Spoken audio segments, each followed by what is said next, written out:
This is Tim Bryce with my column entitled, How Not to Cook a Thanksgiving Dinner. Let's face it, cooking a Thanksgiving dinner can be quite an undertaking. Whether it is a major family function or a gathering of friends, a considerable amount of work is required.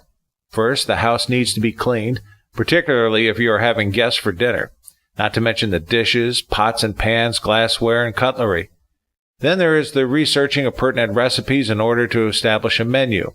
This is followed by several trips to the market to shop for everything from appetizers to dessert and everything in between. On Thanksgiving Day, the kitchen is put into high gear, the likes of which is unlike any other day of the year. There is, of course, never enough counter space or cooking utensils. When dinner time arrives, the meal has to be served at the table. A few thoughtful words are spoken as a prelude to the meal, and everybody digs in. Afterwards, the kitchen has to be cleaned and everything needs to be washed. What little is left of the bird is cut up for later consumption or to be given to guests to enjoy later as a snack. Finally, the garbage has to be disposed of, which can be substantial. Other than this, cooking a Thanksgiving dinner is a piece of cake. Actually, my family doesn't mind doing all of this, as everyone has learned to pitch in and help out. If we manage our time properly, it turns into a pleasurable experience as opposed to an imposing task. However, I realize not everyone shares my enthusiasm, and instead, many people loathe the thought of preparing such a meal. It's not that they don't know how to make the meal, they just don't want to expend the energy, preferring to allow someone else to knock him or herself out. As much as they love the meal, they despise the hassle of putting it all together. So much so, they've worked out several schemes to avoid cooking, namely, preparing a TV dinner. This requires perhaps the least amount of effort and will only cost you a couple of bucks. It ultimately depends on whether you want to socialize with anyone this time of year. To recluses with a microwave, this is the preferred meal of choice. You could also go to a restaurant or hotel. There are some rather excellent meals available with all of the trimmings you can imagine, for a price.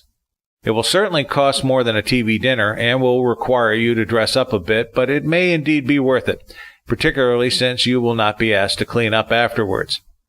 Next, we have charitable groups, which may offer a free dinner, particularly churches, schools, soup kitchens, and groups like the Rotary, Lions, Elks, and Masons.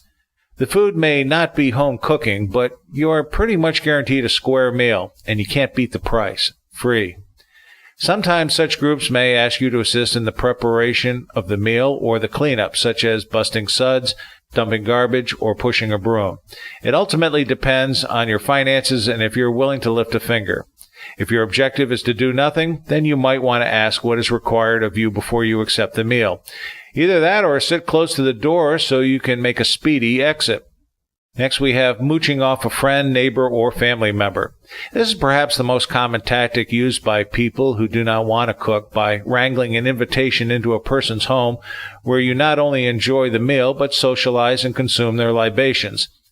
If you're not invited, you have to learn how to hint for one. For example, what time should I be there?